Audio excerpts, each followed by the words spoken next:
دوستو مغل بادشاہ اکبر نے اپنے دور میں ایک نئے مذہب کی شروعات کی جس کا نام دین الہی رکھا گیا۔ اس مذہب کا مقصد تمام مذاہب والوں کو یکجا کرنا اور ہم آہنگی پیدا کرنا تھا۔ ہسٹری وائز کی ویڈیوز میں ایک بار پھر خوش آمدید۔ جن دوستوں نے ابھی تک ہسٹری وائز کو سبسکرائب نہیں کیا وہ ہسٹری وائز کو سبسکرائب کرے اور ساتھ میں موجود گھنٹی کے نشان کو بھی دبا دیں۔ دوستو مغلیہ سلطنت کے 17 بادشاہوں میں سے صرف ایک بادشاہ جلال الدین محمد اکبر ایسے ہیں جن کے نام کے ساتھ اعظم یا دا گریٹ کے الفاظ لکھے جاتے ہیں اور انہیں تاریخ اکبر اعظم کے نام سے یاد کرتی ہے۔ مگر دلچسپ بات یہ ہے کہ جلال الدین محمد اکبر کی پیدائش نہ صرف انتہائی قسم پرسی کے عالم میں ہوئی بلکہ ان کی تخت نشینی بھی دارالحکومت سے بہت دور ہوئی تھی۔ دوستو امیر تیمور نے ہندوستان کو بزور شمشیر فتح کیا مگر وہ ایک بادل تھا جو کہ گرجا برسا اور دیکھتے ہی دیکھتے کھل گیا۔ بابر اس کی چوتھی پشت میں ہوتا تھا۔ 125 برس کے بعد آیا اس نے سلطنت کی داغ بیل ڈالی ہی تھی کہ اسی راستے ملک کے عدم کو روانہ ہوا۔ بابر کا بیٹا ہمایوں جن دنوں شیر شاہ کے ہاتھوں پریشان تھا اس نے اپنے بھائی مرزا بندال کے استاد کے خاندان کی بیٹی حمیدہ بیگم سے عقد کر لیا۔ دوستو ہمایوں جگہ جگہ پریشان حال گھوم رہا تھا کہ سن 1542 میں موجودہ سندھ میں عمرکوٹ کے مقام پر حمیدہ بیگم کے بطن سے ایک بیٹا پیدا ہوا جس کا نام جلال الدین اکبر رکھا گیا۔ کوئی اور مغل بادشاہ ہوتا تو اس وقت زر و دولت کو پانی کی طرح بہاتا لیکن بے سر و سما ہمایوں کے پاس خوشی کے اس موقع پر لوٹانے کو کچھ بھی نہیں تھا۔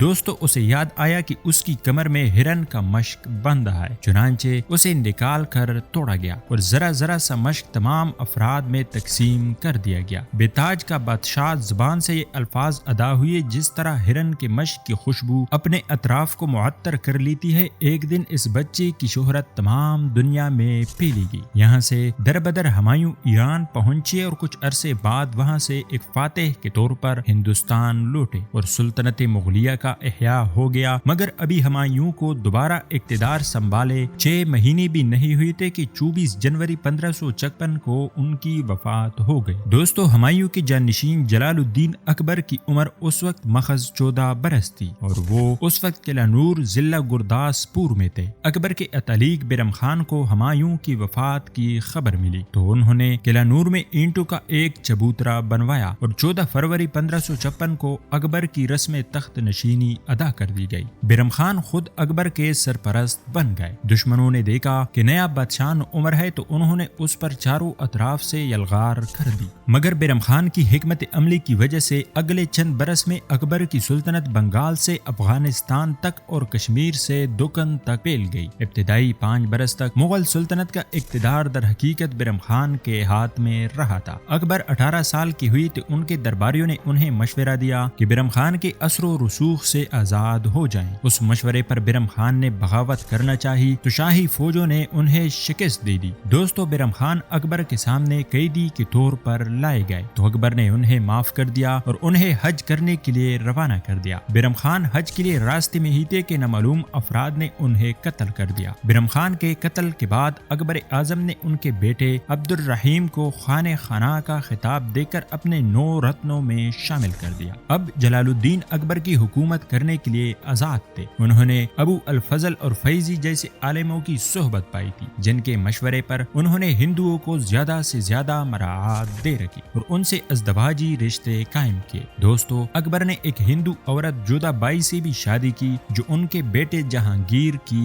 والدہ بنی۔ تاریخی حوالوں کے مطابق اکبر ابتدائی میں تو راسخ العقیدہ مسلمان تھے لیکن بعد میں کچھ اپنی ناخواندگی کی وجہ سے اور کچھ سیاسی مصلحتوں کے پیش نظر حقیقی دین سے دور اور علماء اسلام سے بیزار ہو گئے اور سن 1581 میں دین الہی کے نام سے ایک نئے مذہب کی بنیاد رکھی، لیکن چند امیروں وزیروں کے سوا اس دین کو کسی نے بھی قبول نہیں کیا۔ یہ نیا دین ہندو، مسلم، مسیحی، سکھ اور دیگر مذاہب کا مجموعہ تھا۔ اس کے لیے عبادت خانے کے نام سے ایک خصوصی عبادت گاہ بھی بنائی گئی تھی جہاں مختلف مذاہب کے لوگ مل کر آزادانہ عبادت کرتے تھے۔ اس مذہب میں شامل ہونے کے لیے بیعت لی جاتی تھی۔ کہا جاتا ہے کہ اکبر نے اپنے اس اقدام کے ذریعے مذہب کی بنیاد پر پیدا ہونے والے مسائل سے بچنے کی کوشش کی تھی، مگر دین الہی کے اجرا کے بعد وہ بزرگان دین کی نظروں میں میں ایک ناپسندیدہ شخصیت قرار پا گئے۔ دوستو، اگرچہ اکبر ان پڑھ تھے لیکن ان کو علوم و فنون کی امداد اور سرپرستی کا خاص شوق تھا۔ بڑے بڑے شعراء، مصور، موسیقار، معمار اور دوسرے باکمال اس کی